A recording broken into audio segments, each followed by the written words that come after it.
Assalamualaikum warahmatullahi wabarakatuh. Pertama-tama saya ucapkan tujuan saya kali ini adalah membuat video wawancara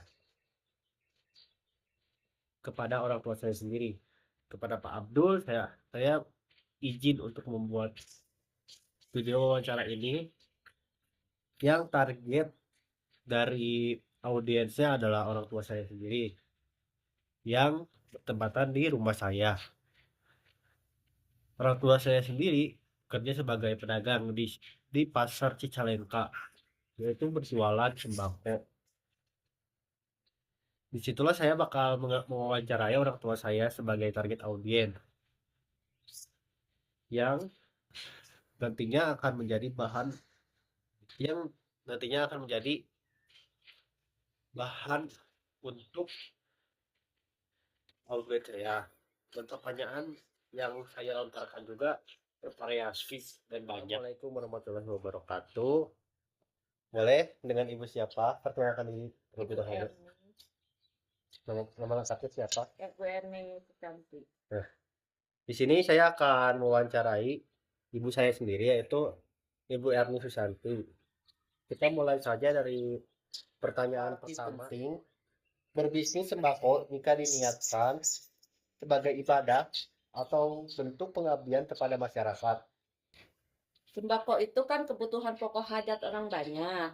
Kalau Ya, niatnya cuma cari duit ya capek dong. ya. Tapi kalau diniatkan ibadah, membantu tetangga dan masyarakat biar mudah dapat makan, setiap karung beras yang saya angkat dan setiap kilo minyak yang saya tuang itu rasanya jadi berkah dan berpahala. Lanjut ke pertanyaan kedua saja ya. Apa saja prinsip utama dalam ekonomi Islam yang selalu Ibu pegang teguh saat melayani pembeli pembeli sembako sehari-hari? Yang paling utama itu kejujuran dan saling ridho. Oh, Yang ada yang disembunyikan. Kalau oh, bagus ya bilang bagus. oh ya. Kalau kualitasnya agak turun karena faktor cuaca atau dari agennya, ya bilang jujur ke pembeli. Ya sama-sama ridho dan pas dibayar. Lanjut ke pertanyaan ketiga ya, Bu. Mengapa dalam Islam kita sangat dilarang menimbun barang istighfar, terutama terutama komoditas penting seperti beras atau minyak goreng saat barangnya langka? Karena itu menyengsarakan orang banyak demi keuntungan pribadi. Menimbun barang biar harganya melonjak, itu egois sekali dan menutup pintu rezeki yang berkah. Uang hasil menyiksa perut orang lapar itu tidak akan pernah membawa kebaikan atau keluarga kita. Lanjut ke pertanyaan ketiga ya, Bu. Pertanyaan keempat. Mengapa mengejar keberkahan, barokah, dalam berbisnis sembako dirasa lebih menenangkan daripada sekedar mengejar keuntungan materi yang sebesar-besarnya? Kalau cuma mengejar materi, banyak apapun pasti merasa kurang Ya. terus. Tapi jadi serakah. Tapi kalau ngejar barokah, biar untungnya 1.000, 2.000 per kilo, uangnya awet, bisa buat sekolah anak, keluarga sehat, dan hati rasanya tenang dan tidak dikejar-kejar ambisi duniawi. Ini lanjut aja ke pertanyaan kelima ya. Apa indikator kalau sebuah warung sembako itu sudah menerapkan prinsip keadilan bagi penjual maupun pembelinya? Indikatornya sederhana. Pembeli pulang dengan senyum karena merasa harganya jujur dan timbangannya pas. Dan saya sebagai penjual juga tersenyum karena dapat untung yang wajar. Oh, iya. Buat mutar modal lagi, tidak ada pihak yang merasa tercekik atau ditipu. Lanjut ke pertanyaan selanjutnya. Siapa saja pihak yang Ibu prioritaskan haknya saat terjadi kelangkaan barang di pasar, pelanggan setia, pelanggan eceran, atau pembeli modal besar? Saya prioritaskan pembeli eceran dan pelanggan setia warga sekitar sini dulu. Kalau ada tengkulak atau pembeli modal besar datang mau borong cuma saat barang langka, biasanya saya batasi. Kasihan ibu-ibu rumah tangga kalau sampai tidak kebagian beras atau minyak hanya karena diborong atau orang satu orang.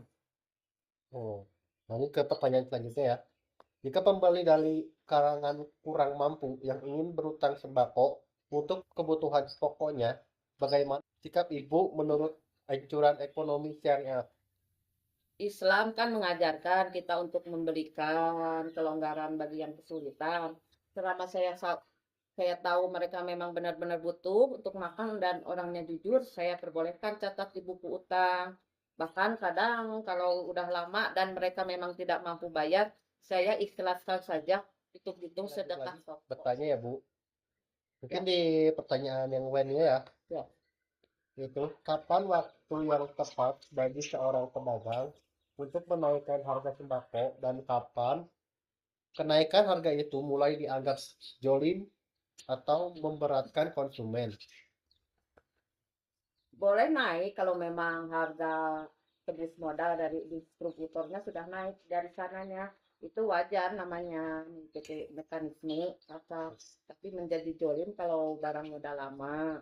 Sengaja dinaikkan sepihak saat mendengar kabar besok harga mau naik atau memanfaatkan kepanikan warga saat Lanjut sembunyi. pertanyaannya ya Bu. Bagaimana Ibu memastikan bahwa timbangan takaran dan kualitas barang sembako yang dijual di, di sini benar-benar jujur dan tidak ada unsur penipuan. Saya pakai timbangan digital dan layarnya saya hadapkan langsung ke pembeli biar mereka bisa lihat. Setiap tahun timbangan ini jadi rutin dikalibrasi atau ditera ulang oleh dinas terkait. Urusan timbangan ini ngeri mas, taruhannya akhirat, jadi tidak boleh main-main. Oh. Mungkin ya begitu saja ya pertanyaan dari saya. Terima kasih Ibu telah mau diwawancarai. Ya, sama-sama.